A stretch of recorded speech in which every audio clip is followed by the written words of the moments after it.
खाद को लेकर भी चर्चा हुई है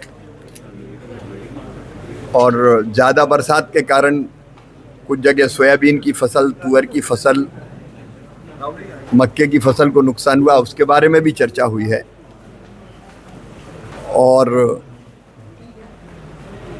बाकी भी जो ज्वलंत मुद्दे थे उन पर बातचीत हुई है।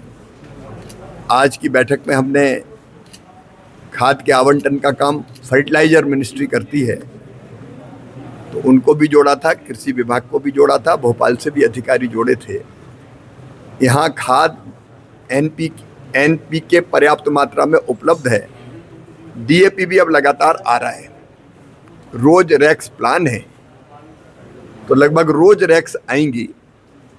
उनमें कहाँ कितनी और ज़रूरत है उसका भी आकलन किया है।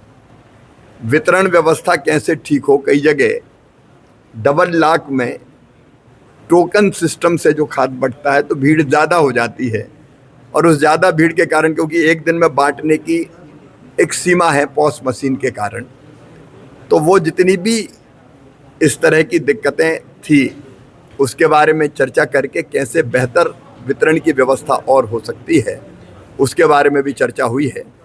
और किसान भाइयों को ठीक ढंग से खाद मिल पाए, इसमें प्रशासन पूरी तरह से दिन और रात एक करके प्रयत्न करेगा। रोज़ एक खाद का बुलेटिन भी जारी करेगा कि इतना खाद आया, इतना बटा, इतना शेष है, तो वो भी किसानों को अवगत कराया जाएगा। और पूरा प्रयत्न ये होगा कि किसानों को कोई दिक्कत ना हो। बाढ़ के कारण भी विशेषकर सिलवानी विधानसभा क्षेत्र में कई जगह मकान पूरी तरह से टूट गए थे और फसलें भी खराब हुई थी।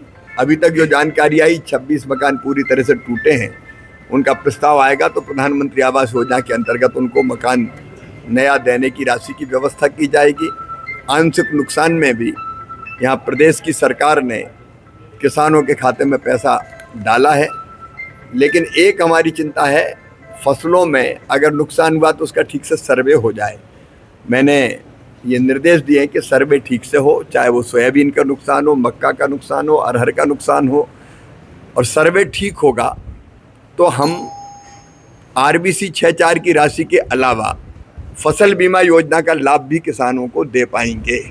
तो आज ये फिर से हुआ कि एक बार फिर ये देख के सैटेलाइट सर्वे जो होता है रिमोट सेंसिंग का, उसमें सोयाबीन का नुकसान उतना नहीं आ पाता, इसलिए क्रॉप कटिंग एक्सपेरिमेंट के माध्यम से भी जो नुकसान हुआ है उसका सर्वे करके दोनों तरह के प्रयत्न किए जाएंगे। RBC 6.4 के अंतर्गत राज्य शासन अपनी तरफ से मदद करेगा, और प्रधानमंत्री फसल बीमा योजना के अंतर्गत ठीक ढंग से सर्वे होकर पहुंच जाए तो उसके अंतर्गत भी फसल बीमा योजना की राशि किसानों को मिल जाए, उस बात का प्रयत्न किया जाएगा।